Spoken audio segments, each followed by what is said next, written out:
প্রিয় মুসলিম এবং অমুসলিম ভাই ও বোনেরা, আসসালামু আলাইকুম ওয়ারাহমতুল্লাহি ওবারাকাতুহু। আল্লাহ তাআলার দয়া, শান্তি ও রহমত আপনাদের সবার উপরে বর্ষিত হোক। আমাদের অনুষ্ঠানে স্বাগতম। Ramzan, a date with doctor Zakir. আমি আপনাদের হোস্ট ইউসুফ চেম্বার্স। আজকের অনুষ্ঠানে আমরা আলোচনা করব আর ইনশাআল্লাহ আপনাদের প্রশ্নের উত্তর দেব, কখন রোজা রাখা বাধ্যতামূলক আর অব্যাহতি আছে। ডক্টর জাকির, আসসালামু আলাইকুম ওরহমতুল্লাহি ওবারাকাতুহু। ওয়ালাইকুম আসসালাম রহমতুল্লাহ বারাকাতু। ডক্টর জাকির, বুঝতেই পারছেন আমাদের অনেক পথ পাড়ি দিতে হবে আজকের এই টপিক নিয়ে, আর আমি নিশ্চিত আজকেও আমাদের দর্শকরা আপনার উত্তরগুলো শুনে দারুণভাবে উপকৃত হবেন ইনশাআল্লাহ। ইনশাআল্লাহ। আজকের প্রথম প্রশ্ন, রোজা রাখা এটা কি সব মুসলিমদের জন্য বাধ্যতামূলক, নাকি আল্লাহ এখানে বিশেষ কিছু লোকের কথা বলেছেন যাদেরকে রোজা রাখতে হবে, বিশেষ করে রমজান মাসে? আলহামদুলিল্লাহ, ওয়াসসালাতু ওয়াসসালাম আলা রাসূলিল্লাহ ওয়া আলা আলিহি ওয়া সাহবিহি আজমাইন। কোনো লোকের জন্য রোজা রাখা বাধ্যতামূলক হতে গেলে অবশ্যই তাকে 5টা শর্ত পূরণ করতে হবে। 1 নম্বর হচ্ছে তাকে হতে হবে একজন মুসলিম। 2 নম্বর, সেই লোক হবে সুস্থ মস্তিষ্কের। 3 নম্বর, তাকে অবশ্যই সাবালক অথবা সাবালিকা হতে হবে, তার মানে তাকে প্রাপ্তবয়স্ক হতে হবে। 4 নম্বর, তাকে হতে হবে স্বাস্থ্যবান। 5 নম্বর, সেই লোক তখন কোথাও ভ্রমণ করবে না, সে একটা নির্দিষ্ট জায়গায় থাকবে। এছাড়া মহিলাদের রোজার ক্ষেত্রে অতিরিক্ত আরও 4টা শর্ত পূরণ করতে হবে। যদি সে হয় একজন মহিলা, যদি সে হয় নারী, তার ক্ষেত্রে রোজা বাধ্যতামূলক হতে গেলে অতিরিক্ত আরও 4টা শর্ত পূরণ করতে হবে। 1 নম্বর, সে সময় তার রজস্রাব হবে না। এছাড়াও এ সময় প্রসব পরবর্তীকালীন রক্তস্রাবও হবে না। বাচ্চাকে নিজে দুধ খাওয়াবে না অথবা গর্ভবতী থাকবে না। তাহলে মহিলাদের ক্ষেত্রে এই সময় 9টা শর্তের সবগুলো পূরণ হলে তখন তার জন্য রোজা বাধ্যতামূলক হবে। আর পুরুষদের ক্ষেত্রে প্রথম 5টা শর্ত পূরণ হলে রমজান মাসে রোজা রাখা তাদের জন্য বাধ্যতামূলক হয়ে যাবে। তাহলে আপনি যা বললেন সেটা থেকে আমি যেটা বুঝলাম তা হলো রোজা এটা শুধু মুসলিমদের জন্য বাধ্যতামূলক। কথাটা ঠিক? ঠিক বলেছেন, শুধুমাত্র মুসলিমদের জন্যই রোজা রাখাটা বাধ্যতামূলক। কোনো অমুসলিম বা অবিশ্বাসীদের জন্য রোজা রাখা বাধ্যতামূলক না। এর কারণ হচ্ছে আল্লাহ সুবহানাহু ওয়া তাআলা বলেছেন পবিত্র কোরআনে সূরা নূর অধ্যায় নম্বর 24 আয়াত নম্বর 39 যে একজন অবিশ্বাসীর কাজ, তার মানে যে অমুসলিম, একজন অবিশ্বাসীর কাজ হলো মরুভূমির মধ্যে মরীচিকার মতো। তৃষ্ণার্ত লোক মনে করে সেখানে পানি আছে, কিন্তু যখন পৌঁছায় তখন দেখে যে কোনো পানি নেই, কিন্তু সেখানে পাবে আল্লাহকে। তখন আল্লাহ তার কর্মফল পূর্ণমাত্রায় দেবেন এবং আল্লাহ তাআলা হিসাব গ্রহণে তৎপর। তার মানে পরকালের জীবনে অবিশ্বাসীরা তাদের কাজের ফল কোনো ভালো কিছু পাবে না এবং আল্লাহ হিসাব গ্রহণে তৎপর। তাহলে অবিশ্বাসীদের সব কাজগুলোই পরকালের জীবনে মূল্যহীন, কারণ প্রত্যেকটা কাজের শুরুতেই থাকতে হবে নিয়ত।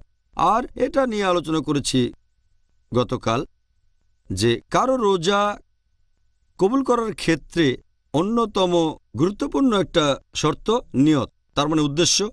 আর উদ্দেশ্য হবে এই রোজাটা শুধুমাত্র আল্লাহ সুবহানাহু ওয়া তাআলার জন্য, অন্য কারোর জন্য নয়। তাহলে একজন অমুসলিম, একজন অবিশ্বাসী যে আল্লাহ সুবহানাহু ওয়া তাআলাকে বিশ্বাস করে না, সে যে আল্লাহ সুবহানাহু ওয়া তাআলার জন্য নিয়ত করে রোজা রাখবে এমন প্রশ্ন আসবে না। এই কারণে অবিশ্বাসীদের জন্য রোজা রাখাটা বাধ্যতামূলক না। যদি সে নিয়ত ছাড়া রোজা রাখে তাহলে সেটা অযথা উপোস করাই হবে, কিন্তু ইবাদত হবে না। ইসলাম ধর্ম অনুযায়ী যে রোজাটা সেটা পালন করা হবে না। সেজন্য নিয়ত বা উদ্দেশ্য খুবই গুরুত্বপূর্ণ। এখন অবিশ্বাসীরা যদি কোনো ইবাদত করে, যদি ঈমান না আনে, যদি বিশ্বাস না করে যে আল্লাহ সুবহানাহু ওয়া তাআলা কেবলমাত্র একজন, যদি কালেমা না বলে লা ইলাহা ইল্লাল্লাহ মুহাম্মাদুর রাসূলুল্লাহ, আল্লাহ ব্যতীত কোনো উপাস্য নেই এবং নবী মুহাম্মদ সাল্লাল্লাহু আলাইহি সাল্লাম হলেন আল্লাহর রাসূল, তাহলে ইবাদতের সব কাজই পরকালের জন্য মূল্যহীন হবে। তবে যখনই একজন অবিশ্বাসী, যে লোক মুসলিম নয়, সে ইসলাম গ্রহণ করলে তার জন্য এটা বাধ্যতামূলক হবে। যদি ইসলাম গ্রহণ করে রমজান মাসের মাঝামাঝি, তাহলে তখন থেকেই শুরু করে রোজা রাখা তার জন্য বাধ্যতামূলক। তবে তার অতীত সেটা আল্লাহ হিসাব করবেন না। আল্লাহ সুবহানাহু ওয়া তাআলা বলেছেন পবিত্র কোরআনে সূরা আনফাল অধ্যায় নম্বর 8 আয়াত নম্বর 38 যে অবিশ্বাসীদের বলো যদি তারা বিশ্বাস করা শুরু করে অতীত ক্ষমা করা হবে। তার মানে যখনই একজন অমুসলিম ইসলাম ধর্ম গ্রহণ করবে তার অতীতের সব পাপ ক্ষমা করা হবে। তবে ইসলাম গ্রহণের সাথে সাথেই তার জন্য রোজা রাখা বাধ্যতামূলক হয়ে যায়। ওয়াও! আমি কিন্তু প্রথমবার মুসলিম না হয়ে অর্ধেক রোজা রেখেছিলাম। এখন আমি উত্তরটা জানি। এবার আমি জানতে চাইব প্রাপ্তবয়স্ক হওয়ার ব্যাপারে। প্রাপ্তবয়স্ক হওয়ার যে বয়স পশ্চিমা দেশগুলোতে এভাবেই বলা হয়। কিছু কিছু দেশে একজন ছেলে বা মেয়ে প্রাপ্তবয়স্ক হচ্ছে 18 বছর বয়সে, আবার কোথাও সেটা হয়তো 14, সবচেয়ে কম হল 14 বছর। ইসলাম এই প্রাপ্তবয়স্ক হওয়ার বয়স সম্পর্কে কি বলে? পৃথিবীর বিভিন্ন দেশের আইনের কথা যদি বলতে হয়, ভারতে প্রাপ্তবয়স্ক হওয়ার বয়স হচ্ছে 18 বছর, ইন্দোনেশিয়ায় 19 বছর, যুক্তরাজ্যে সেটা আবার 16 বছর। প্রত্যেক দেশে প্রাপ্তবয়স্ক হওয়ার যে বয়সটা সেটা সে দেশে সরকার লোকজন যেরকম মনে করে সেটা অনুযায়ী আইনটা এক এক দেশে এক এক রকম হয়ে থাকে। কিন্তু ইসলামে রোজা রাখা ফরজ হয়, নামাজ পড়া ফরজ হয়, ইবাদত করা ফরজ হয়ে যায় যখন সে সাবালক বা সাবালিকা হয়ে যায়। এখানে মূলত শর্ত হচ্ছে 3টা। যদি এই 3টার যে কোনো একটা শর্ত পূরণ হয় তাহলে ধরা হবে যে সেই ছেলে বা মেয়ে প্রাপ্তবয়স্ক। 1 নম্বর হচ্ছে তার শরীরের বিভিন্ন অংশে লোম গজানো শুরু করা। 2 নম্বর, ছেলে বা মেয়ের বয়স যখন 15 বছর, অথবা ছেলেদের ক্ষেত্রে বীর্যস্খলন হচ্ছে স্বপ্নদোষ বা এরকম কোনোভাবে, অথবা যদি মেয়ে হয় তখন যদি তার রজস্রাব শুরু হয়ে যায়। যখন থেকে একটা মেয়ের রজস্রাব শুরু হবে তখন থেকেই তাকে প্রাপ্তবয়স্ক বলে ধরা হবে। হতে পারে তার বয়স 10-এরও কম, কিন্তু যেদিন থেকে তার রজস্রাব শুরু হবে সেদিন থেকেই তাকে ধরে নেওয়া হবে যে সে তখন প্রাপ্তবয়স্ক বা সাবালিকা হয়ে গেছে। এই ব্যাপারটা বেশ ইন্টারেস্টিং, কারণ আপনি তখন বললেন যে একটা মেয়ে 10 বছর বয়সে প্রাপ্তবয়স্ক হতে পারে, আর পশ্চিমা দেশেও এরকম বলা হয়। আর এখনকার দিনে এটা বেশ কমন। এই কয়েক মাস আগে পেপারে একটা আর্টিকেল এসেছিল যে দিল্লিতে এটা অস্বাভাবিক না, 10 বছরের একটা মেয়ের রজস্রাব শুরু হয়ে গেছে। যদি 9 বছরের কমে শুরু হয়ে যায় তখন সেটা একটা দুশ্চিন্তার ব্যাপার। পশ্চিমা দেশগুলোতে একই। আগে ব্যাপারটা এমন ছিল না। যখন আমি মেডিকেল কলেজে পড়তাম তখন পশ্চিমা দেশে বয়সটা ছিল 12 বা 13, ভারতে ছিল 13-14। কিন্তু যেহেতু এখন ডায়েট বদলে গেছে, তারপর পরিবেশ বদলে গেছে ইত্যাদি, এগুলো প্রাপ্তবয়স্ক হওয়ার বয়সের উপর প্রভাব ফেলে। কিন্তু এখন ব্যাপারটা বেশ কমন যে মেয়েরা 10 বছর বয়সে, কখনো 10-এরও আগে, 9 বছরেই অনেক মেয়ের রজস্রাব শুরু হয়ে যায়। আচ্ছা, এই কারণেই তারা ছেলেদের চেয়ে তাড়াতাড়ি ম্যাচিউর হয়ে যায়। এটা আরেকটা ঠিক প্রশ্ন। বলেছেন। এখন ডক্টর জাকির, এবার তাদের কথা যাদের রোজা রাখা থেকে অব্যাহতি দেওয়া হয়েছে। কোন কোন ক্যাটাগরির লোককে এই পবিত্র রমজান মাসে রোজা রাখা থেকে অব্যাহতি দেওয়া হয়েছে সে সম্পর্কে আমাদের জন্য কিছু বলবেন?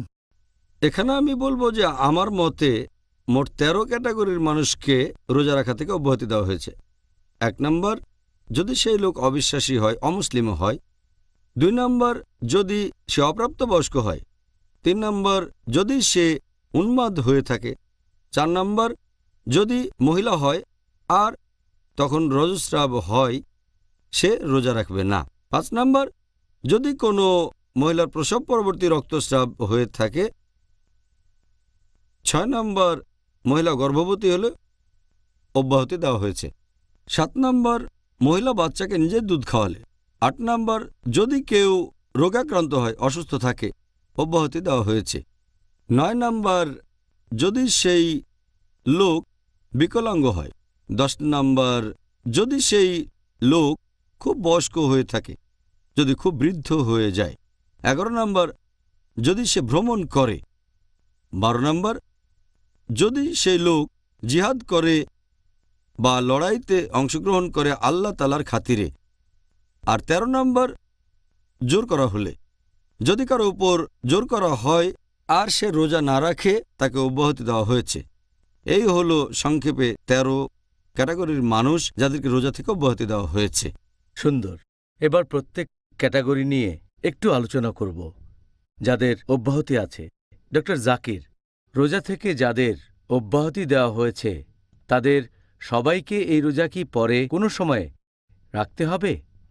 আমি যে 13টা ক্যাটাগরির কথা বলেছি, প্রথম 3টা ক্যাটাগরি তাদেরকে পরবর্তীতে রোজা রাখতে হবে না।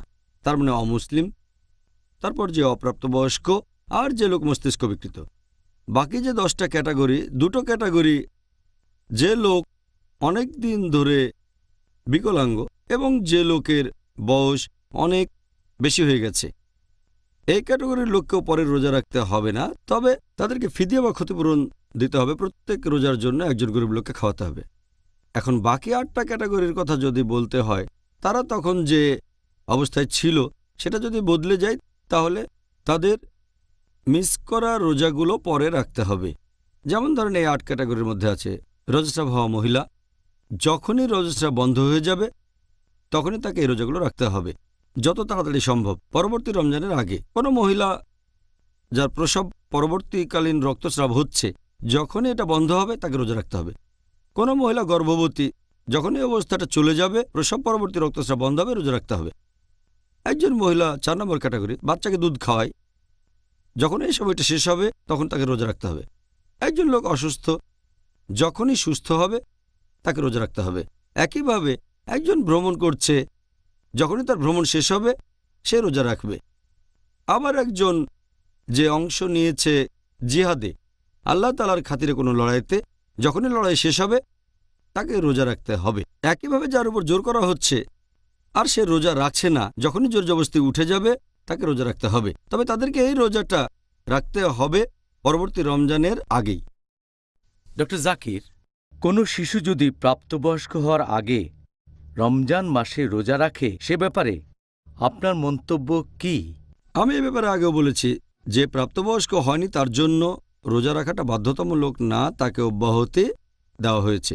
আমাদের প্রিয় নবী মুহাম্মদ সাল্লাল্লাহু আলাইহি ওয়াসাল্লাম বলেছেন, এই হাদিসটা আছে তিরমিজিতে, হাদিস নম্বর 1423। আমাদের প্রিয় নবী বলেছেন যে 3 ক্যাটাগরির মানুষের হিসাব লেখা হবে না।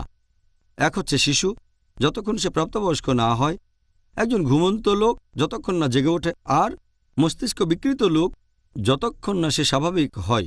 এই 3 ক্যাটাগরির মানুষ আমাদের প্রিয় নবী বলেছেন তাদের হিসাব লেখা হবে না। তার মানে তাদের জন্য রোজা রাখাটা বাধ্যতামূলক না। নামাজের ব্যাপারে কোনো বাধ্যবাধকতা নেই, তবে শিশুদের রোজা রাখতে উৎসাহিত করাটা ভালো, যত তাড়াতাড়ি সম্ভব, এটা বাধ্যতামূলক না। আরেকটা হাদিস যেটার উল্লেখ করা হয়েছে সহিহ বুখারীতে, খণ্ড নম্বর 3, বুক অব ফাস্টিং, হাদিস নাম্বার 1960। আমাদের প্রিয় নবী মুহাম্মদ সাল্লাল্লাহু আলাইহি ওয়াসাল্লাম তিনি আনসারদের উদ্দেশ্যে বলেছিলেন, নবীর পাঠানো দূত তাদের কাছে গিয়ে বলেছিল, যারা রোজা রাখছো তারা এটা চালিয়ে যাবে, আর যারা রাখছো না তারা রোজা রাখবে দিনের একেবারে শেষ পর্যন্ত। আর তারপরে লোকজন সাহাবেগণ বললেন, রোজা রেখেছি, আমাদের বাচ্চাদেরও রোজা রাখতে বলেছি, তাদেরকে মসজিদে নিয়ে গেছি, তারা কান্নাকাটি করলে উল দিয়ে বানানো খেলনা দিয়েছি, যাতে এটা নিয়ে ব্যস্ত থাকে যতক্ষণ না ইফতার হয়। তার মানে এভাবেই সাহাবীগণ তাদের বাচ্চাদের ছোটবেলাতেই রোজা রাখতে উৎসাহিত করেছিলেন, যদিও বাধ্যতামূলক ছিল না। এটা ভালো অভ্যাস। আমরা এখনকার দিনে দেখি যে অনেক বাবা মাই বাচ্চাদের রোজা রাখতে নিষেধ করে, যদিও সেই বাচ্চা হয়তো উৎসাহ নিয়ে বলছে আমি রোজা রাখতে চাই। বাবা মা তখন বলে, এই বয়সে আবশ্যিক না, রোজা রেখো না। তারা এটা বুঝতে পারে না এই অল্প বয়সে রোজা রাখলে বাচ্চাদের কোনো ক্ষতি হবে না। সত্যি বলতে এভাবে তাদের রোজা রাখার একটা ট্রেনিং হবে যখন প্রাপ্তবয়স্ক হবে। আল্লাহ পবিত্র কোরআনে বলেছেন, সূরা তাহরিম অধ্যায় নম্বর 66, আয়াত নম্বর 6, ইয়া আইয়ুহাল্লাযীনা আমানু, হে মুমিনগণ, নিজেদেরকে এবং পরিবারকে রক্ষা করো দোজখের আগুনের যন্ত্রণা থেকে, যার রসদ হবে মানুষ ও পাথর। আল্লাহ আমাদের বলেছেন শুধু নিজেদেরই রক্ষা করো না, বাচ্চাদেরও রক্ষা করো দোজখের আগুন থেকে, যার রসদ হবে মানুষ ও পাথর। তাহলে বাচ্চাদের অল্প বয়সে রোজা রাখতে উৎসাহিত করাটা ভালো কাজ। আর আমাদের স্কুলেও আমরা এই কাজ করে থাকি। ইসলামিক ইন্টারন্যাশনাল স্কুল স্টুডেন্টদের রোজা রাখতে উৎসাহিত করে অনেক কম বয়সে, এমনকি যখন জুনিয়র কেজিতে পড়ে অথবা সিনিয়র কেজিতে, 4 থেকে 6 বছরে তাদের উৎসাহিত করি। আর এই বয়সটাতে তারা 4-5 বা 6 বছর, আমরা বলি তোমাদের মধ্যে যে সবচেয়ে বেশি রোজা রাখতে পারবে সে একটা গিফট পাবে, একটা পুরস্কার পাবে। এতে তারা উৎসাহিত হয়। আর যখন ক্লাস 1-এ ওঠে, তার মানে আনুমানিক 6 বছর বয়সে, আলহামদুলিল্লাহ বেশিরভাগ বাচ্চাই সারা মাস রোজা রাখে। যখন তারা পৌঁছায় ক্লাস 3-তে, তার মানে 7-8 বছর বয়স, প্রায় সবাই পুরো মাস ধরে রোজা রাখে, যদিও বাধ্যতামূলক না। তাই আলহামদুলিল্লাহ, যখন অন্য বাচ্চাদের রোজা থাকতে দেখে, চিন্তা করেন বেশিরভাগ বাবা মাই বলেন তোমাকে রোজা রাখতে হবে না, কিন্তু বাচ্চারা জোর করে আমরা রোজা রাখতে চাই, কারণ প্রতিযোগিতা হচ্ছে। তারা তাদের বন্ধুদের দেখছে সবাই রোজা রাখছে, তাই রোজা না থাকলে তাদের লজ্জা লাগে, যদিও তাদের ফরজ না। কিন্তু যে পরিবেশ তৈরি হয়েছে, তাদের বলি না যে রোজা রাখা ফরজ, তবে এই প্রতিযোগিতার পরিবেশটাই এমন যে অন্যকে ভালোবাসবো, ধর্মের প্রতি ভালোবাসা, আল্লাহ এবং রাসূলকে ভালোবাসা। এভাবে দেখলে আলহামদুলিল্লাহ, এটা আগেও বলেছি যে একটা হাদিস মুহাম্মদ সাল্লাল্লাহু আলাইহি ওয়াসাল্লাম বলেছেন, এটা আছে তিরমিজিতে, যে যখন বাচ্চার বয়স 7 বছর হবে তোমরা তাকে নামাজ পড়া শেখাবে, আর 10 বছর হলে তাদের উপর জোর করতে পারো। অনেক বিশেষজ্ঞ বলেন রোজার ক্ষেত্রেও এটা করা যায়। আরও আগে আমরা শুরু করেছি, তবে আমরা তাদের উপর জোর করি না, করি মমতা ভালোবাসা দিয়ে, বিভিন্ন পুরস্কার দিয়ে, আর আলহামদুলিল্লাহ এতে বাচ্চাদের উপর ভালো প্রভাব পড়ে। খুব সুন্দর বলেছেন। পরের প্রশ্ন, এটা খুব গুরুত্বপূর্ণ। একটা ক্যাটাগরি বললেন যারা মস্তিষ্ক বিকৃত, তারা অব্যাহতি পাবে, এর কারণটা কি? মস্তিষ্ক বিকৃতদের অব্যাহতি দেওয়া হয়েছে, কারণ এই হাদিসটা আমি আগেও বলেছি, আমাদের প্রিয় নবী মুহাম্মদ সাল্লাল্লাহু আলাইহি ওয়াসাল্লাম বলেছেন, এই হাদিসটা আছে তিরমিজিতে, হাদিস নম্বর 1423, যে 3 ক্যাটাগরির মানুষদের হিসেব লেখা হবে না। একজন শিশু যতক্ষণ না প্রাপ্তবয়স্ক হচ্ছে, ঘুমন্ত লোক যতক্ষণ না জেগে ওঠে, আর মস্তিষ্ক বিকৃত লোক যতক্ষণ না সুস্থ স্বাভাবিক হচ্ছে, এদেরকে অব্যাহতি দেওয়া হয়েছে, তাদের রোজা রাখতে হবে না। এটার কারণ হচ্ছে যে রোজা কবুল হওয়ার অন্যতম একটা শর্ত হচ্ছে নিয়ত করতে হবে, আর নিয়ত শুধুমাত্র সেই মানুষই করতে পারবে যে সুস্থ মস্তিষ্কের, সুস্থ মনের অধিকারী। সুস্থ মস্তিষ্কের হলেই সেই রোজার নিয়ত করতে পারবে, বিকৃত মস্তিষ্ক হলে করতে পারবে না। এ কারণে মস্তিষ্ক বিকৃত কেউ রোজা রাখুক বা না রাখুক তাতে কিছুই যায় আসে না, তাকে অব্যাহতি দেওয়া হয়েছে। আর সে সুস্থ হয়ে গেলে তাকে এটা পূরণও করতে হবে না যে রোজা মিস করেছে, কারণ সে এটার জন্য দায়ী নয়, তাকে দায়ী করা হবে না। এটাই হলো ইসলামের সৌন্দর্য। এখানে শুধুমাত্র তাদেরই দায়ী করা হবে যাদের দায়ী করা উচিত। শুধুমাত্র তাদের দায়ী করা হবে যারা নিয়ত করতে পারেন সজ্ঞানে। ঠিক বলেছেন। আচ্ছা, সুন্দর বলেছেন। পরের প্রশ্ন, একজন মহিলার দৃষ্টিকোণ থেকে যার রক্তস্রাব হয়েছে অথবা প্রসব পরবর্তী রক্তস্রাব, তাদের জন্যে রোজা রাখা নিষিদ্ধ নাকি ঐচ্ছিক, কোনটা? এরকম মহিলার কথা যদি বলেন যার রজস্রাব শুরু হয়ে গেছে বা প্রসব পরবর্তী রক্তস্রাব, আমাদের প্রিয় নবী বলেছেন, হাদিসটা সহিহ বুখারীতে আছে, এছাড়াও সহিহ মুসলিমে, সেই মহিলার জন্য রোজা রাখা নিষিদ্ধ যার রজস্রাব অথবা প্রসব পরবর্তী রক্তস্রাব চলছে। এ সময় এটা ঐচ্ছিক না, এটা নিষিদ্ধ। আর এর পেছনে কারণটা হচ্ছে, যখন কোনো মহিলার শরীর থেকে রক্ত বের হয়ে যায়, সে অনেক রক্ত হারায়, আর এ অবস্থায় যদি রোজা রাখে সে তার স্বাস্থ্যের জন্য ভালো হবে না। আল্লাহ সুবহানাহু ওয়া তাআলা এখানে দয়া করেছেন, এই মহিলাকে অব্যাহতি দিয়েছেন, আর আবশ্যিক করেছেন যে তারা রোজা রাখবে না, তা না হলে তাদের স্বাস্থ্যের ক্ষতি হতো। আর আল্লাহ সুবহানাহু ওয়া তাআলা মানুষের উপর অতিরিক্ত বোঝা চাপাতে চান না, সে কারণেই এই মহিলাদের রোজা থেকে অব্যাহতি দেওয়া হয়েছে। আর এমনকি দিনের মাঝ সময়েও যদি কারো রজস্রাব শুরু হয়ে যায়, রোজা ভেঙে ফেলতে হবে। যদি সেটা সূর্যাস্তের কয়েক মিনিট আগেও হয়ে যায়, রোজা ভেঙে ফেলতে হবে, তবে এই রোজাটা পরে রাখতে হবে।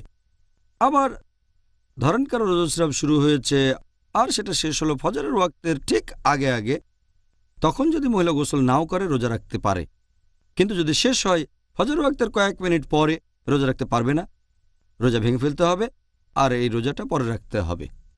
ঠিক আছে, এবারের প্রশ্নটা হচ্ছে সেরকম কোনো মহিলা সম্পর্কে যে গর্ভবতী অথবা যে তার বাচ্চাকে নিজের দুধ খাওয়াচ্ছে, এদের অব্যাহতি দেওয়া হয়েছে কেন? পবিত্র কোরআনের আয়াত বলছে, সূরা বাকারা অধ্যায় নম্বর 2 আয়াত 185, যে যদি কেউ অসুস্থ থাকে বা ভ্রমণ করে সে তাহলে এই সময়ের রোজাগুলো পরে রাখতে পারে। তো বেশিরভাগ ফুকাহা, বেশিরভাগ বিশেষজ্ঞ তারা বলেন যে মহিলা গর্ভবতী বা দুধ খাওয়ান তারা সেই ক্যাটাগরিতে পড়বে যারা অসুস্থ, সেজন্য তারা চাইলে রোজাটা নাও রাখতে পারে। তবে এ ব্যাপারে একটা ক্লিয়ার কাট সহিহ হাদিস আছে যেখানে নবী এই মহিলাদেরকে রোজা রাখা থেকে অব্যাহতি দিয়েছেন। হাদিসটা আছে সুনান ইবনে মাজাহ, হাদিস নাম্বার 1667, যে আমাদের প্রিয় নবী বলেছেন, একজন ভ্রমণকারীকে রোজা রাখা এবং নামাজের কিছু অংশ থেকে অব্যাহতি দেওয়া হয়েছে। আর রোজা থেকে অব্যাহতি দেওয়া হয়েছে সেই মহিলাদেরকে যারা গর্ভবতী এবং যারা দুধ খাওয়ায়। আমাদের প্রিয় নবী মুহাম্মদ সাল্লাল্লাহু আলাইহি ওয়াসাল্লাম আরও বলেছেন, এই হাদিসটা আছে সুনান আল নিসাইতে, বুক অব ফাস্টিং, হাদিস নম্বর 2274, যে আল্লাহ তাআলা ভ্রমণকারীদেরকে অব্যাহতি দিয়েছেন রোজা রাখা থেকে, নামাজের অর্ধেক থেকে, এবং আল্লাহ তাআলা অব্যাহতি দিয়েছেন গর্ভবতী মহিলাদের এবং যে মহিলারা দুধ খাওয়ায় রোজা থেকে। এই দুই হাদিসের উপর ভিত্তি করে এটা পরিষ্কার যে গর্ভবতী মহিলারা আর যে মহিলারা দুধ খাওয়ায় তাদের অব্যাহতি দেওয়া হয়েছে। এখানে লজিক্যাল কারণ হিসেবে বলা যেতে পারে যে যখন কোনো মহিলা গর্ভবতী থাকে অথবা বাচ্চাকে দুধ খাওয়ায়, সে যে খাবার খায় সেটা শুধু নিজের জন্যই খায় না, খাবারটা তার জন্য, এছাড়াও যে শিশুটা গর্ভে আছে অথবা যাকে দুধ খাওয়াচ্ছে তার জন্য। এখন সেই মহিলা রোজা রাখা তার নিজের জন্য বা বাচ্চার জন্য কঠিন হয়ে যায় বলে সে রোজা থেকে অব্যাহতি পেয়েছে। কিন্তু মহিলা যদি গর্ভাবস্থায় প্রথম স্টেজে থাকে আর মনে করে, অথবা দুধ খাওয়াচ্ছে আর মনে করে যে রোজা রাখলে তার শরীরের কোনো ক্ষতি হবে না অথবা তার বাচ্চারও কোনো ক্ষতি হবে না, তাহলে রোজা রাখতে পারে। যদি তার সন্দেহ থাকে যে রোজা রাখলে তার কষ্ট হবে, যদি এতে তার কোনো ক্ষতি না হয় তার স্বাস্থ্যের অথবা বাচ্চার, তাহলে রোজা রাখতে পারে, নাও পারে। তবে যদি এতে তার শরীরের ক্ষতি হয় অথবা বাচ্চার ক্ষতি, তাহলে রোজা রাখা তার জন্য হারাম। কারণ আল্লাহ তাআলা কোনো মানুষের উপর তার সাধ্যের অতিরিক্ত বোঝা চাপিয়ে দিতে চান না। আর এভাবে দেখলে এ কারণে আল্লাহ তাদের অব্যাহতি দিয়েছেন। পরে যখন তারা সুস্থ হবে, দুধ খাওয়ানো বন্ধ করবে অথবা গর্ভাবস্থা শেষ হয়ে যাবে, প্রসব পরবর্তী রক্তস্রাবের পরে তাদেরকে মিস করা রোজাগুলো রাখতে হবে পরবর্তী রমজানের আগে। ডক্টর জাকির, আচ্ছা, কোনো লোক যদি কিছুটা অসুবিধায় পড়ে, কোনো ধরনের অসুস্থতার কারণে মাথা বা পেটে ব্যথা, তাদেরও কি রোজা থেকে অব্যাহতি দেওয়া হয়েছে? যে মানুষটা অসুস্থ তাকে অব্যাহতি দেওয়া হয়েছে। আল্লাহ পবিত্র কোরআনে বলেছেন সূরা বাকারা অধ্যায় নম্বর 2 আয়াত 185, যে যদি কেউ অসুস্থ থাকে অথবা ভ্রমণ করে তাহলে তাকে সেই সময়কার রোজাগুলো পরবর্তীতে রাখতে হবে। তবে তার মানে এই না যে কেউ যদি ভুগতে থাকে মাথা ব্যথায় অথবা পেট ব্যথায় অথবা কফে, সে রোজা রাখবে না। যদি কোনো ব্যক্তি অসুস্থ অবস্থায় রোজা রাখতে পারে, রোজা রাখা তার জন্য বাধ্যতামূলক। শুধুমাত্র তখন অব্যাহতি দেওয়া হয়েছে যদি অসুস্থতার কারণে তার রোজা কঠিন হয়ে যায়, অথবা রোজা রাখলে তার অসুস্থতা আরও বেড়ে যায়, অথবা স্বাস্থ্য খারাপ হয়ে যায়, অথবা অসুস্থতার কারণে যদি ওষুধ খাওয়া বাধ্যতামূলক হয়, তখন অব্যাহতি দেওয়া হয়েছে। এটা আমাদের ছোটোখাটো কারণে বা ছোটোখাটো অসুখে, যেমন কফ বা সর্দি, মাথা ব্যথা বা পেট ব্যথা, তখন রোজা বাধ্যতামূলক। আল্লাহ সুবহানাহু ওয়া তাআলা অসুস্থ লোকদের রোজা থেকে অব্যাহতি দিয়েছেন, কারণ আল্লাহ তাআলা কারো উপর অতিরিক্ত বোঝা চাপাতে চান না। আল্লাহ পবিত্র কোরআনে বলেছেন, এটা আছে সূরা বাকারা অধ্যায় নম্বর 2 আয়াত নম্বর 195, যে তোমরা নিজের হাতে নিজেদের ধ্বংসে নিক্ষেপ করো না। আমি অসুস্থ আর যদি মনে করি রোজা রাখলে আমার ক্ষতি হতে পারে, স্বাস্থ্য খারাপ হয়ে যাবে, নিজেকে মেরে ফেলার মতোই, তাই আল্লাহ বলেছেন এটা নিষিদ্ধ। যদি আমি জানি যে রোজা রাখলে স্বাস্থ্য খারাপ হয়ে যাবে, তখন এটা হবে নিষিদ্ধ। একইভাবে আল্লাহ বলেছেন পবিত্র কোরআনে সূরা নিসা অধ্যায় নম্বর 4 আয়াত নম্বর 29, যে নিজেদেরকে হত্যা করো না, নিশ্চয় আল্লাহ সুবহানাহু ওয়া তাআলা পরম দয়ালু। তাহলে নিজের স্বাস্থ্যের ক্ষতি করা, নিজের কোনো ক্ষতি করা, এটা ইসলাম অনুযায়ী নিষিদ্ধ। এই অব্যাহতিটা দেওয়া হয়েছে সেই সব মানুষকে যাদের রোজা রাখা কষ্টকর অথবা যাদের স্বাস্থ্য খারাপ হয়ে যাবে, তবে ছোটখাটো অসুখে অব্যাহতি নেই। আচ্ছা, তাহলে অব্যাহতি পাবে তারা যারা গুরুতরভাবে অসুস্থ। ঠিক। এবারে আমাদের পরের প্রশ্ন, এটা হচ্ছে একজন বিকলাঙ্গ মানুষ নিয়ে। এই নিয়মটা কেন যে একজন বিকলাঙ্গ মানুষকে মিস করা রোজাগুলোর জন্য ক্ষতিপূরণ দিতে হবে? আল্লাহ পবিত্র কোরআনে বলেছেন সূরা বাকারা অধ্যায় নম্বর 2 আয়াত নম্বর 184, যে যদি রোজা রাখা কারো জন্য কঠিন হয়ে যায়, সে রোজা রাখতে পারে অথবা ক্ষতিপূরণ দেবে। তার মানে কোনো গরিব বা অভাবগ্রস্তকে খাইয়ে দিতে হবে। এর কারণ হলো, যদি কেউ বিকলাঙ্গ হয় অথবা স্থায়ীভাবে অসুস্থ হয়, এমন কোনো সম্ভাবনা নেই যে সুস্থ হয়ে সে তারপর আবার রোজা রাখতে পারবে। তাহলে সে পরে পূরণ করবে বা পরবর্তীতে মিস করা রোজাগুলো রাখবে, এই প্রশ্নটাই তখন আর আসবে না তার বেলায়। সেজন্য তাকে দিতে হবে ক্ষতিপূরণ। তখন সে কোনো গরিব লোককে খাইয়ে দেবে যতগুলো রোজা সে মিস করবে প্রত্যেক রোজার জন্য সে একজন গরিব লোককে খাইয়ে দেবে। ডক্টর জাকির, এবারের প্রশ্ন, কোন ধরনের বৃদ্ধ লোকদের রোজা থেকে অব্যাহতি দেওয়া হয়েছে? আল্লাহ পবিত্র কোরআনে বলেছেন সূরা বাকারা অধ্যায় নম্বর 2 আয়াত নম্বর 184 যে যদি রোজা রাখা কারো জন্য কঠিন হয়ে যায় সে রোজা রাখতে পারে অথবা ক্ষতিপূরণ দেবে, মানে গরিব লোককে খাইয়ে দেবে। যেসব বৃদ্ধ লোকদের রোজা থেকে অব্যাহতি দেওয়া হয়েছে তারা হচ্ছেন সেই লোক যাদের শরীর যদি রোজা রাখেন তাহলে খারাপ হয়ে যেতে পারে। যে লোকের বয়স অনেক বেশি হয়ে গেছে, এখানে বয়সটা নির্দিষ্ট কিছু না যে 60, 70 বা 80, 90, দেখতে হবে শারীরিক অবস্থা। বয়স হয়ে যাওয়ার কারণে যদি শারীরিক অবস্থা খারাপ থাকে তাহলে রোজা রাখা কঠিন হয়ে যায়, তখন রোজা রাখার পরিবর্তে গরিব লোককে খাইয়ে দিতে হবে। আর একটা হাদিস আমাদের প্রিয় নবী মুহাম্মদ সাল্লাল্লাহু আলাইহি ওয়াসাল্লামের সহিহ বুখারী খণ্ড নম্বর 6 হাদিস নাম্বার 4505 আমাদের প্রিয় নবী বলেছেন যে বয়স্ক পুরুষ এবং মহিলাদের রোজা রাখতে হবে না, তবে তারা প্রত্যেক রোজার জন্য একজন করে অভাবগ্রস্ত লোককে খাইয়ে দেবেন। এছাড়াও এরকম আরও হাদিস আছে, যেমন ধরেন সুনান আল দারাকুতনি হাদিস নাম্বার 208 বলা হয়েছে যদি কোনো লোক যাকে ক্ষতিপূরণ দিতে হবে সে কোনো গরিব লোককে খাইয়ে দেবে 1 মুদ গম। 1 মুদ মানে হচ্ছে 2 হাতের মুঠোয় যে পরিমাণ গম ধরে এই পরিমাণে খাওয়ানো উচিত।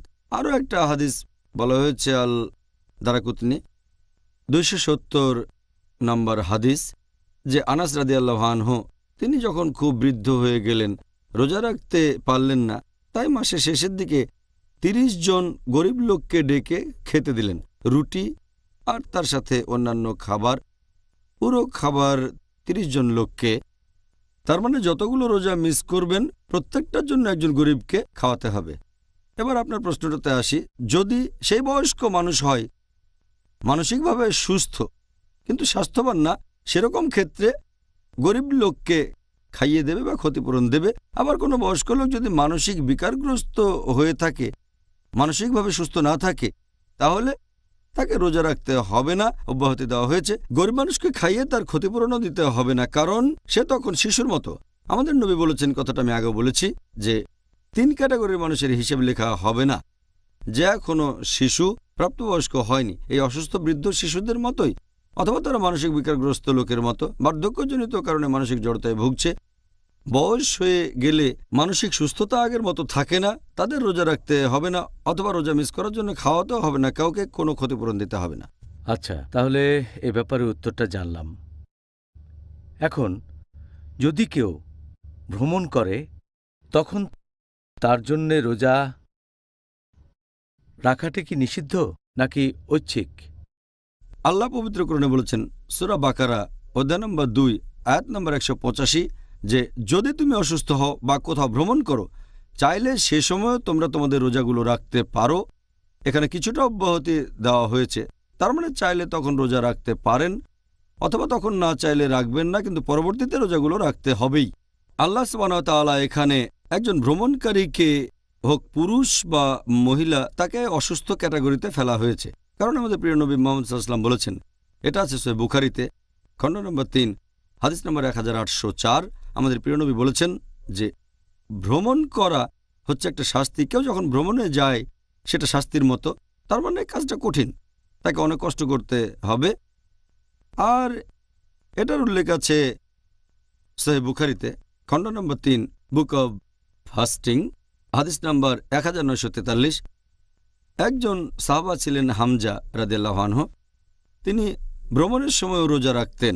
নবীকে জিজ্ঞেস করলেন যে ভ্রমণের সময় রোজা রাখবো নাকি রাখবো না। তখন নবী বললেন, যদি তুমি চাও তাহলে রাখতে পারো, আর যদি না চাও তাহলে রাখবে না। তার মানে ব্যাপারটা ঐচ্ছিক, কেউ রোজা রাখতে চাইলে রাখতে পারে, যদি না রাখতে চায় তাহলে রাখবে না। যেমন ধরেন একজন লোক ভ্রমণ করায় অভ্যস্ত, ভ্রমণে তার তেমন কষ্ট হয় না, যদি সে রোজা রাখতে চায় কোনো সমস্যা নেই, তার জন্য ভালো। আবার কারো হয়তো ভ্রমণে কষ্ট হয় আর সে রোজা রাখতে চায় না, তাহলে রাখবে না। এটা আমরা হযরত আনাস রাদিয়াল্লাহু আনহুর সেই হাদিস থেকে জানতে পারি। তিনি বলেছেন, এটা আছে সহিহ বুখারীতে খণ্ড নম্বর 3 হাদিস নাম্বার 1947, যে হযরত আনাস রাদিয়াল্লাহু আনহু তিনি বলেছেন, যখন আমরা নবীর সাথে ভ্রমণ করতাম সাহাবীগণের কেউ কেউ রোজা রাখতেন, অনেকে রোজা রাখতেন না। তবে যারা রোজা রাখতেন তারা তাদের সমালোচনা করতেন না যারা রোজা রাখেননি, আর যারা রোজা রাখেননি তারা রোজদারদের কোনো সমালোচনা করতেন না। তাহলে এখানে ব্যাপারটা ঐচ্ছিক, কষ্ট সহ্য করে রাখতে চাইলে রাখতে পারে, আর তখন না রাখতে চাইলে সেটা পরে করতে হবে। তাহলে আমরা বুঝতে পারছি যে এটা হলো ঐচ্ছিক। ঠিক বলেছেন। এখন কেউ যদি ভ্রমণ করা অবস্থায় রোজা রাখে তাহলে কি সে আল্লাহর কাছ থেকে বেশি পুরস্কার পাবে? আল্লাহ তাআলা এর আগের আয়াতে বলেছেন, সূরা বাকারা অধ্যায় নম্বর 2 আয়াত নম্বর 184, যে কেউ অসুস্থ অথবা ভ্রমণ করলে সেই রোজাগুলো পরে রাখতে পারে, অথবা যার জন্য রোজা রাখাটা কষ্টকর সে রোজা রাখতে পারে, অথবা ক্ষতিপূরণ দিতে পারে, গরিব লোককে খাইয়ে দেবে। তবে তাদের জানিয়ে দাও রোজা রাখাটাই উত্তম। এতে প্রমাণ হয় রোজা রাখাটাই বেশি উত্তম। তবে তারা চাইলে অব্যাহতি আছে, এতে গুনাহ হবে না, রোজাগুলো পরে রাখতে পারবে, কিন্তু রোজা রাখাটা ভালো। এরকম অনেক সহিহ হাদিস আছে। আমাদের নবী মুহাম্মদ সাল্লাল্লাহু আলাইহি ওয়াসাল্লামের একটা সহিহ হাদিস, এটার উল্লেখ আছে সহিহ মুসলিমে, খণ্ড নম্বর 2 বুক অব ফাস্টিং, হাদিস নাম্বার 2492, যে একবার সাহাবীগণ নবীর সাথে ভ্রমণ করছিলেন। যেহেতু খুব গরম পড়েছিল, কেউ রোজা রাখেনি, শুধু রোজা ছিলেন আমাদের নবী আর একজন সাহাবা আব্দুল্লাহ বিন আবি রাওয়া। এরকম আরও বেশ কয়েকটা হাদিস আছে সহিহ মুসলিমে, খণ্ড নম্বর 2 বুক অব ফাস্টিং, হাদিস নম্বর 2472 এবং 2473, যে সাহাবীগণ নবীর সাথে ভ্রমণ করছেন। কিছু সাহাবী রোজা রেখেছেন, আবার অনেকে রাখেননি। নবী যখন জানতে পারলেন সাহাবীগণের পক্ষে রোজা রাখাটা কঠিন হয়ে যাচ্ছে, তিনি রোজা তখন ভেঙে ফেললেন। আরও একটা হাদিস সহিহ মুসলিম, খণ্ড নম্বর 2 বুক অব ফাস্টিং, হাদিস নাম্বার 2472, একবার আমাদের নবী, সেটা ছিল মক্কা বিজয়ের বছর, সাহাবীগণের সাথে এক জায়গায় গেলেন। তিনি বুঝতে পারলেন যেসব সাহাবী রোজা রেখেছিলেন তাদের জন্য রোজা রাখাটা কষ্টকর হয়ে যাচ্ছে। তখন আমাদের নবী আসরের নামাজের সময় এক পাত্র পানি নিয়ে পান করলেন এবং রোজা ভেঙে ফেললেন। এতে করে আমাদের জন্য সহজ হয়ে গেল। এই হাদিস থেকে আমরা জানতে পারলাম যে নবী রোজা রাখতে চেয়েছিলেন, যদি তখন কঠিন না হতো। তিনি রোজা ভেঙেছেন কেন? কারণ সাহাবীগণের জন্য রোজা রাখা কষ্টকর হয়ে যাচ্ছিল। আমাদের নবী তার সাহাবীগণকে কোনো সংকটের ভিতরে ফেলতে চাননি, সেজন্য রোজা ভেঙেছেন। তবে এখান থেকে আমরা জানতে পারি রোজা রাখা ভালো যদি রাখতে পারেন, যদি না পারেন কোনো সমস্যা নেই, আপনি এই রোজাগুলো পরে রাখতে পারেন। এছাড়াও আমরা জানতে পারি যে রোজা রাখাটাই বেশি ভালো। কেন? কারণ যদি কেউ পরে রোজা রাখতে চায়, যে ভ্রমণ করছে, আল্লাহ না করুক যদি সে ভ্রমণ করতে গিয়ে কোনো কারণে মারা যায়, তাহলে তার এই কাজটা অসম্পূর্ণ থেকে যাবে, যে কাজটা ফরজ। তাই ভ্রমণ করার সময় যদি কেউ রোজা রাখতে পারে তাহলে তার জন্য রোজাই বেশি ভালো। আর এছাড়াও যখন ভ্রমণ করবেন এই পবিত্র রমজান মাসে, দেখবেন আশেপাশের লোকজনও রোজা রেখেছেন।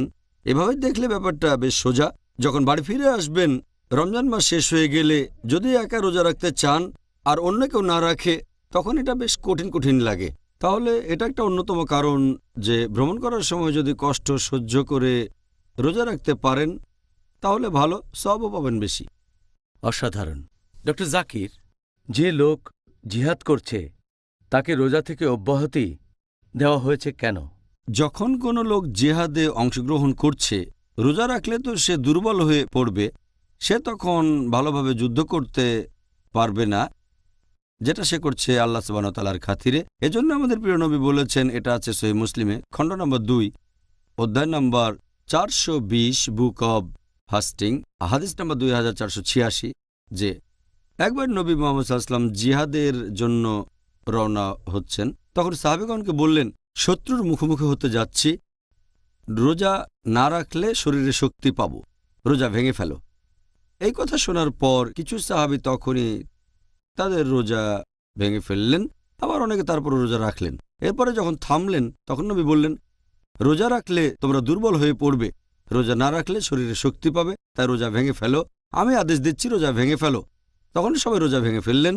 রোজা না রাখলে শরীরে বল ফিরে পাবো আর আমরা আল্লাহ তাআলার খাতিরে লড়াই করতে পারবো আরও ভালোভাবে, তাহলে জেতার সম্ভাবনা বেশি থাকবে ইনশাআল্লাহ।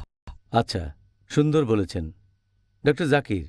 আমরা পিস টিভির দর্শকদের কাছ থেকে হাজার হাজার চিঠি পেয়েছি পবিত্র রমজানের উপর আর আজকের টপিকের উপরও কখন রোজা রাখা বাধ্যতামূলক আর অব্যাহতি আছে। এখন আমরা দর্শকদের প্রশ্নগুলো নিয়ে আলোচনা করব। প্রথম প্রশ্ন এটা করেছেন একজন দর্শক, আর তিনি প্রশ্ন করেছেন একজন লোক অন্য কোনো শহরে একটানা কতদিন থাকলে, সর্বোচ্চ কতদিন থাকলে তাকে ভ্রমণকারী বলা হবে আর রোজা থেকে অব্যাহতি পাবে। এখানে তিনি একটা উদাহরণও দিয়েছেন যে মনে করেন সে একজন ছাত্র, বিদেশে গেছে পড়াশোনা করতে, হয়তো 2 মাস, সে কি রমজান মাসে রোজা থেকে অব্যাহতি পাবে? বেশিরভাগ বিশেষজ্ঞ এ ব্যাপারে বলেন যে নামাজ পড়ার ক্ষেত্রে যে নিয়মটা, যখন কোনো লোক ভ্রমণ করছে, এ ব্যাপারে হাদিসটা আগেও বলেছি যে আমাদের প্রিয় নবী মুহাম্মদ সাল্লাল্লাহু আলাইহি ওয়াসাল্লাম বলেছেন, এটা আছে সুনান ইবনে মাজাহ হাদিস নাম্বার 1667। আমাদের প্রিয় নবী বলেছেন যে আল্লাহ তাআলা তাদেরকে অব্যাহতি দিয়েছেন রোজা রাখা থেকে এবং নামাজের অর্ধেক থেকে যারা ভ্রমণ করছে, আর মহিলাদের রোজা থেকে অব্যাহতি দিয়েছেন যখন গর্ভবতী ইত্যাদি। একজন ভ্রমণকারীর নামাজের ক্ষেত্রে যে নিয়ম, রোজা রাখার ক্ষেত্রেও একরকম একটা নিয়ম আছে। এখন বেশিরভাগ ফুকাহা, বেশিরভাগ বিশেষজ্ঞের যদিও মতভেদ আছে, তবে নামাজের ক্ষেত্রে তারা বলেন যে একজন লোক তার নিজের শহর ছেড়ে অন্য শহরে ম্যাক্সিমাম যতদিন থাকলে ভ্রমণকারী বলা হতে পারে সেটা হলো 4 দিন। বেশিরভাগ বিশেষজ্ঞ রোজার ক্ষেত্রেও এই নিয়মটা মানেন যে নিজের শহর ছেড়ে অন্য শহরে ম্যাক্সিমাম যতদিন থাকলে ভ্রমণকারী বলা হবে সেটা 4 দিন। 4 দিনের বেশি হলে তাকে ভ্রমণকারী বলে গণ্য করা হবে না। যদিও বিশেষজ্ঞগণের মধ্যে একটা মতভেদ আছে, তবে বেশিরভাগ বিশেষজ্ঞ এটা বলেন। এরপর প্রশ্নটা দ্বিতীয় অংশে আসি যে যদি কেউ পড়াশোনা করার জন্য দেশের বাইরে যায় আর সেখানে 2 বা 3 বা 4 মাস বা 5 মাস থাকে, তাকে কি ভ্রমণকারী বলে ধরা হবে? না। এই পরিস্থিতিতে সে আছে অনেক দিন ধরে, কয়েক মাস ধরে। এখানে যদি রোজার কথা বলতে হয় তাকে রোজা রাখতে হবে। রমজান মাসে রোজা রাখা তাদের জন্য বাধ্যতামূলক। পরের প্রশ্ন, ধরেন একজন লোক, সে হয়তো সারাদিন রোজা রেখেছে, তারপর ভ্রমণ শুরু করল, হয়তো বিকেলে, রোজা অবস্থায় বিকেলে ভ্রমণ শুরু করল, তখন তার জন্য রোজা ভাঙা কি বাধ্যতামূলক নাকি এটা ঐচ্ছিক? এখানে তার জন্যে কোনটা করা ভালো হবে? যদি কেউ তার ভ্রমণ শুরু করে দুপুরে অথবা বিকেলে, অথবা বিকেল পর্যন্ত যদি সে তার নিজের শহরে থাকে, তাহলে রোজা রাখাটা তার জন্য ফরজ। সেই সময়টা ভ্রমণকারীকে শুধু তখনই রোজা ভাঙার অনুমতি দেওয়া হয়েছে যখন নিজের শহর ছেড়ে সে চলে যাবে। যদি সে ঠিক করে যে বিকেলে ভ্রমণ শুরু করবে, তাহলে অব্যাহতি নেই যে সেদিন রোজা রাখবে না। সে রোজা রাখতে হবে, কারণ তার প্ল্যানটা বদলাতে পারে। হয়তো বিকেলবেলায় প্ল্যানটা বদলাতে পারে, তখন রোজা না রাখলে গুনাহ হবে। তাহলে একজন ভ্রমণকারী শুধু তখনই রোজা ভাঙতে পারবে যখন শহরের বাইরে যাচ্ছে। শহর ছেড়ে না গেলে ভাঙতে পারবে না। যদি শহরের বাইরে চলে যায় বিকেলবেলায়, তখন ভাঙার অনুমতি আছে। এমন না যে এটা ভাঙতেই হবে। কষ্ট না হলে সে রোজা রাখতে পারে, কমপ্লিট করতে পারে। এটা ঐচ্ছিক। আচ্ছা, সুন্দর বলেছেন। এবারের প্রশ্ন এটা করেছেন একজন পাইলট, আর তিনি প্রায় সবসময়ই ভ্রমণের উপরেই থাকেন। প্রত্যেক দিন প্লেনে করে ভ্রমণ করছেন, অনেক লম্বা পথ। তার প্রশ্নটা হলো যে তিনি কি সবগুলো রোজা থেকে অব্যাহতি পাবেন? যদি কারো পেশাটা এরকম হয় যে সে পাইলট অথবা সে একজন নাবিক, তাকে ভ্রমণ করতে হয়, নিজের শহর ছেড়ে অন্য জায়গায় যেতে হয়, তাকে ভ্রমণকারী বলে ধরা হবে। সে রোজায় অব্যাহতি পাবে, তবে তাকে এই রোজাগুলো রাখতে হবে পরবর্তী রমজান মাসের আগেই।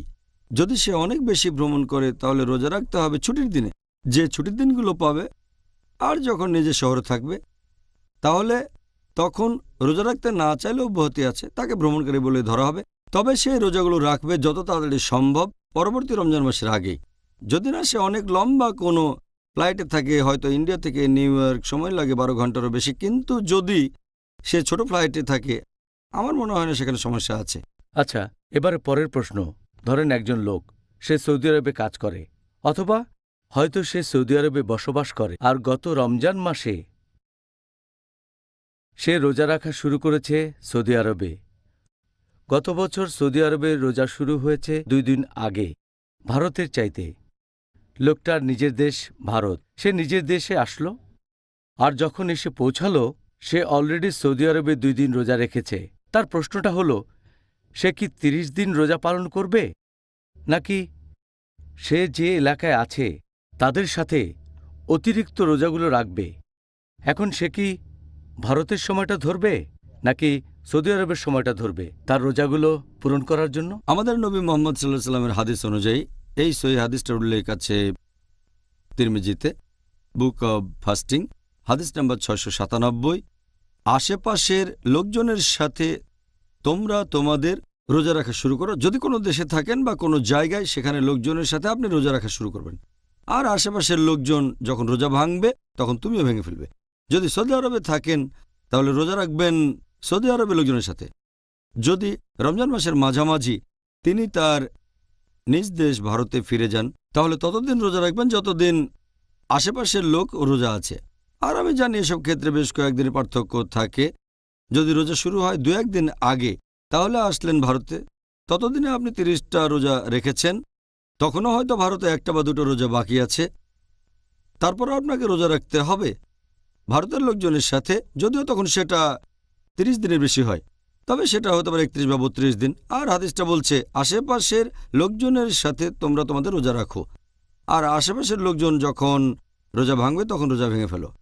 কিন্তু যদি ব্যাপারটা উল্টে যায়, হয়তো আছে ভারতে 2 দিন পরে আবার সৌদি আরবে আসলো, তাহলে হয়তো রোজা রেখেছে 28 দিন। এই ক্ষেত্রে শুরু করেছে ভারতের লোকজনের সাথে, শেষ করবে সৌদি আরবের লোকজনের সাথে। আর ঈদের দিন সে রোজা রাখতে পারবে না, কারণ এটা হারাম। কিন্তু পরে তাকে রোজা রাখতে হবে অন্তত 1টা দিন, কারণ রমজান মাস হয় কমপক্ষে 29 দিন।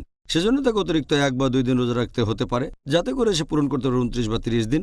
এতে করে মনে হবে না সে কম রোজা রেখেছে, 29টার চেয়ে কম। এবারের প্রশ্ন এটা করেছেন একজন ইঞ্জিনিয়ারিংয়ের ফাইনাল ইয়ারের ছাত্র। তার ফাইনাল ইয়ারের যে পরীক্ষাগুলো, সেগুলো হবে সব রমজান মাসে। আমার মনে হয় উনি গত বছরের রমজানের কথা বলছেন। তার বাবা আর মা তাকে উপদেশ দিয়েছে যে রমজান মাসে তার রোজা রাখার দরকার নেই, কারণ এতে তার পরীক্ষা খারাপ হতে পারে। এখন এই কারণে কি কাউকে রোজা থেকে অব্যাহতি দেওয়া হয়েছে? যদি কেউ রোজা না রাখতে চায় শুধুমাত্র পরীক্ষার কারণে, এটা কোনো যথার্থ কারণ না। হতে পারে সেটা হয়তো ফাইনাল এক্সাম, আর হয়তো তার বাবা মা তাকে বলছে যে রোজা রেখো না, কারণ যদি রোজা রাখো তাহলে হয়তো তোমার মনোযোগ কমে যাবে, রেজাল্ট খুব একটা ভালো হবে না। যদি বাবা মা জোরাজোরিও করেন, এ ধরনের ক্ষেত্রে সেই সন্তান, ছেলে অথবা মেয়ের উচিত বাবা মার কথা না শোনা। কারণ বাবা মা যদি কিছু করতে বলে আর সেটা যদি আল্লাহ এবং রাসূলের শিক্ষার বিরুদ্ধে যায়, শুধুমাত্র এমন ক্ষেত্রে বাবা মাকে অমান্য করা যাবে। আল্লাহ পবিত্র কোরআনে বলেছেন সূরা আনকাবুত অধ্যায় 29 আয়াত 8। এছাড়াও আছে সূরা লুকমান অধ্যায় নম্বর 31 আয়াত 15, যে যদি তোমার বাবা মা জোর করে বা সংগ্রাম করে, জিহাদ করে যে তুমি আল্লাহ তাআলার পাশাপাশি অন্য কারো ইবাদত করবে, তাদের কথা মেনো না, তারপরও তাদের সাথে সৎভাবে বিশুদ্ধ চিত্তে বসবাস করো। কোরআন আমাদের অনুমতি দিয়েছে, কারণ এটা কোনো আইনসম্মত কারণ না যে যেহেতু তাকে পরীক্ষা দিতে হবে তাই রোজা রাখা লাগবে না, যাতে ভালো নম্বর পেতে পারে। আখেরাতে ভালো নম্বর পাওয়া, ফরজ কাজ পালন করা বেশি গুরুত্বপূর্ণ। সেজন্য এটা কোনো যথার্থ কারণ নয়। পরীক্ষা থাকলেও রোজা রাখতে হবে, আর ইনশাআল্লাহ আল্লাহ তাকে সাহায্য করবেন। সে হয়তো পরীক্ষায় ভালো নম্বর পাবে। অন্য কারো সাহায্যের চেয়ে আল্লাহর সাহায্য বেশি গুরুত্বপূর্ণ। আল্লাহ পবিত্র কোরআনে বলেছেন সূরা আল ইমরান অধ্যায় নম্বর 3 আয়াত নম্বর 160, আল্লাহ সাহায্য করলে কেউ তোমাদের সাথে জিততে পারবে না, আল্লাহ সাহায্য না করলে এমন কে আছে যে তোমাদের সাহায্য করবে। তাই মুমিনগণ আল্লাহ তাআলার উপরই নির্ভর করুক। আর আমার উপদেশ হচ্ছে, সামনে পরীক্ষা থাকলেও রোজা রাখবেন, ইনশাআল্লাহ মনোযোগ আরও বাড়বে, পরীক্ষায় ভালো নম্বর পাবেন ইনশাআল্লাহ। আল্লাহর উপর আরও বেশি ভরসা করবেন, এটাই হলো উত্তর। সুন্দর। পরের প্রশ্ন এটাও ভ্রমণ সম্পর্কে। ভ্রমণকারীর রোজা মিনিমাম কতখানি দূরত্ব অতিক্রম করলে ভ্রমণকারী রোজা থেকে অব্যাহতি পাবেন? এর উত্তরও হবে নামাজের সেই উত্তরের মতো। কত দূরে গেলে তাকে ভ্রমণকারী বলা যেতে পারে, যাতে করে কাসার করতে পারে, অর্থাৎ নামাজ ছোট করবে। রোজার ক্ষেত্রেও একই নিয়ম, যদিও এই ব্যাপারে মতভেদ আছে, তবে বেশিরভাগ বিশেষজ্ঞ বলেন এটা হচ্ছে 16 ফারসাক। 1 ফারসাক মানে 3 মাইল। তার মানে যদি কেউ 48 মাইলের বেশি ভ্রমণ করে অথবা ভ্রমণ করে 80 কিলোমিটারের বেশি, তাকে ভ্রমণকারী বলে ধরা হবে। তবে কিছু বিশেষজ্ঞ বলেন এটা হচ্ছে 83 বা 84 কিলোমিটার। তাই অনেকে বলে কেউ 80 বা 84 কিলোমিটারের বেশি পথ গেলে তাকে ভ্রমণকারী বলে ধরা হবে। তবে মূল ব্যাপারটা হচ্ছে সে তখন তার নিজের শহরে থাকবে না। কিছু শহর আছে যেগুলো অনেক বড়, শহরের এক মাথা থেকে আরেক মাথায় হয়তো ৮৪ কিলোমিটারের বেশি হবে। এরকম হলেও ভ্রমণকারী বলে ধরা হবে না, সে থাকবে অন্য কোনো শহরে। তাহলে ডক্টর জাকির, আমরা আজকের অনুষ্ঠানের শেষ পর্যায়ে চলে এসেছি, আর আলহামদুলিল্লাহ আমরা আজকে বেশ কিছু দর্শকের প্রশ্নের উত্তর দিতে পেরেছি। আপনি আজকে খুব সুন্দরভাবে আর সঠিকভাবে এই উত্তরগুলো আমাদের সামনে তুলে ধরেছেন, আলহামদুলিল্লাহ। ভাই ও বোনেরা, আশা করি আজকের টপিকের উপর ডক্টর জাকিরের বলা উত্তরগুলো শুনে আপনারা দারুণভাবে উপকৃত হয়েছেন। আর আগামীকাল আপনাদের সাথে আবারও দেখা হবে একই সময়ে। সেদিন আমাদের আলোচনার টপিক হবে যেসব কাজ করলে রোজা ভেঙে যায়, বা রোজা অবস্থায় যেসব কাজ করা আমাদের নিষিদ্ধ। দেখা হবে আগামীকাল। আসসালামু আলাইকুম ওয়া রাহমাতুল্লাহি ওয়া বারাকাতুহু।